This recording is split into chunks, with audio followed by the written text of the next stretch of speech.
आज की वीडियो में हम आपको बाबा मुराद शाह जी के बारे में बताएंगे। उनका पूरा इतिहास बताएंगे, कैसे उन्होंने दुनिया में जन्म लिया और कैसे उन्होंने अल्लाह पाक को पाया। तो इस वीडियो को संगत जी पूरी जरूर देखना। नकोदर शहर, जिसे पीरों और फकीरों की धरती भी कहा जाता है, नाकोदर, जिसका मतलब ही है इस जैसा ना कोई दर, जहाँ ब्राह्मण ज्ञानियों ने जन्म लिया और इस धरती को 4 चांद लग गए।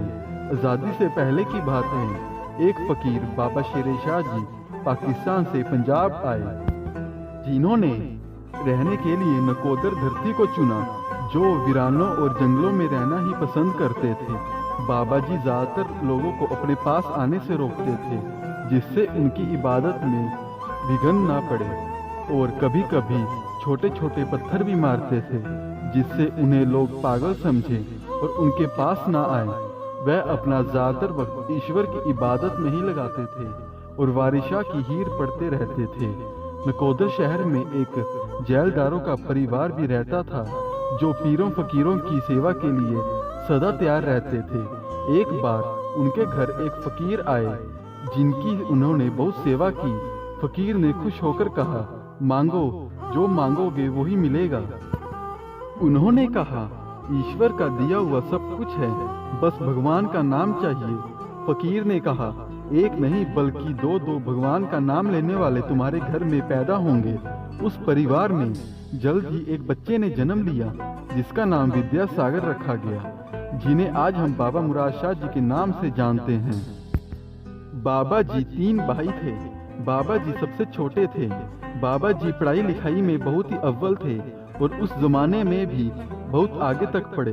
पढ़ाई खत्म होने के बाद उन्होंने नौकरी शुरू कर दी। बाबा जी बिजली बोर्ड में एसडीओ के पद पर काम करते थे। जहां बाबा जी काम करते थे, वहां उनके साथ एक मुस्लिम लड़की भी काम करती थी। बाबा जी उनसे रूहानी प्यार करने लगे थे। एक दिन उस लड़की की शादी तय हो गई और उसने बाबा जी से कहा, अगर तुम्हें मुझसे शादी करनी है तो पहले मुसलमान बनना होगा। ये सुनकर बाबा जी ने घर वापस जाने का फैसला किया, नौकरी छोड़ दी और दुनिया की हर चीज से मोह टूट गया।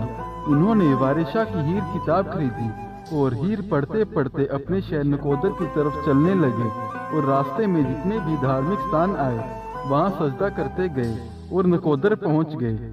जब घर के पास पहुँचे तो उन्हें बाबा शेर शाह जी के दर्शन हुए। शेर शाह जी ने आवाज लगाई, ओ विद्यासागर, कहाँ जा रहे हो? बाबा जी ने सोचा ये कोई रूहानी इंसान लग रहे हैं और पास चले गए। शेर शाह जी ने फिर से पूछा, क्यों, फिर मुसलमान बनना है? बाबा जी ने कहा, जी बनूंगा। शेर शाह जी ने कहा, जाओ फिर एक बार अपने घर जाकर सबसे मिलाओ और आकर टूटी प्यार की तार को ईश्वर से जोड़ लो, फिर ना मुसलमान की जरूरत होगी ना हिंदू की। बाबा मुराद शाह जी घर जाकर सबसे मिल आए और शेर शाह जी के पास रहकर उनकी सेवा करने लगे। बाबा शेर शाह जी की तरफ से उन्होंने बहुत इम्तिहान दिए और सभी में पास होते गए और उनके सबसे प्यारे बन गए। पर लोगों ने बातें करनी शुरू कर दी थी। जैलदारों का लड़का नौकरी छोड़कर एक फकीर के पीछे लग गया।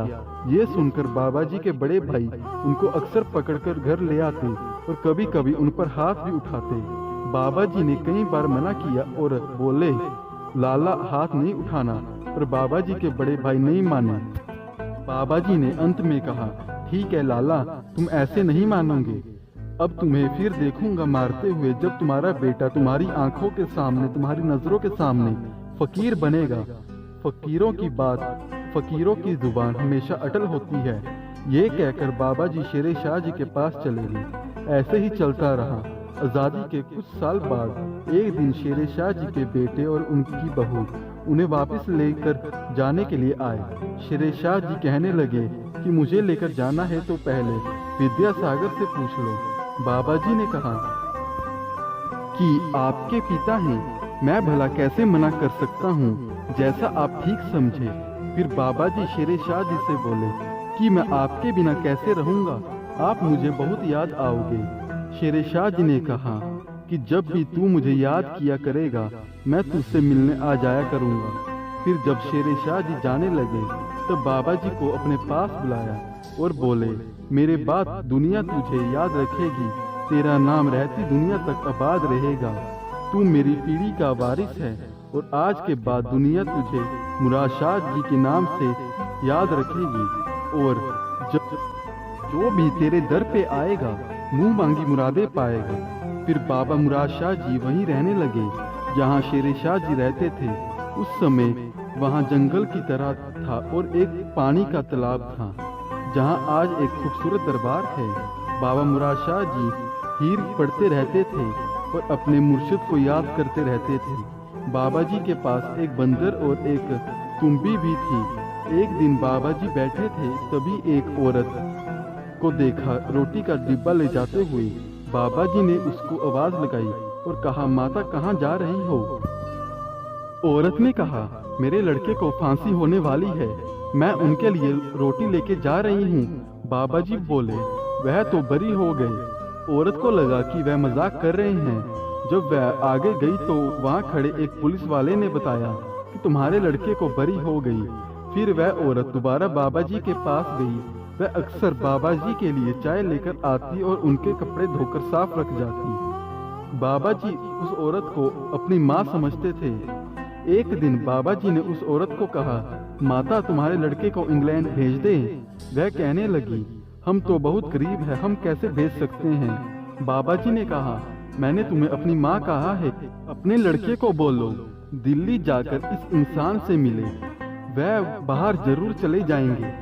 ऐसे ही हुआ। कुछ समय बाद दोनों लड़के इंग्लैंड पहुंच गए। बाबा मुराद शाह जी हर साल मेला भी करवाते थे जिस पर कवाली होती थी और उस समय कुछ ही गिनती के लोग आते थे। कवाली की महफिल हर साल एक मरेल कोटले के कवाल शुरू करते थे। उस समय के मुताबिक बाबा जी के पास जो पैसे थे वह उनको दिए और कहा, मेरे बाद लाडी शाह जी आएंगे और तुम्हारा हिसाब तुम्हारे बेटे और पोतों को कितने गुना करके लौटाएंगे।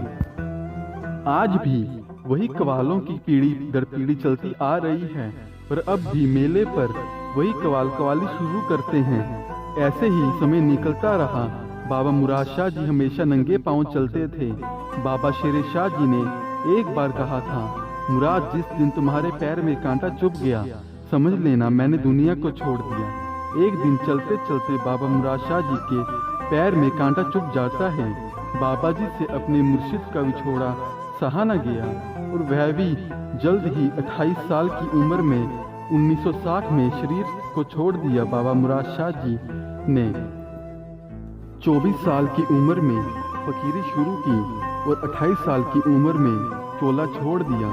सिर्फ 4 साल में वली हो जाना बहुत बड़ी बात है। बाबा मुराद शाह जी आप पर और आपके परिवार पर सदा करम की निगाह रखे और सदा सलामत रखे आपको। धन्यवाद।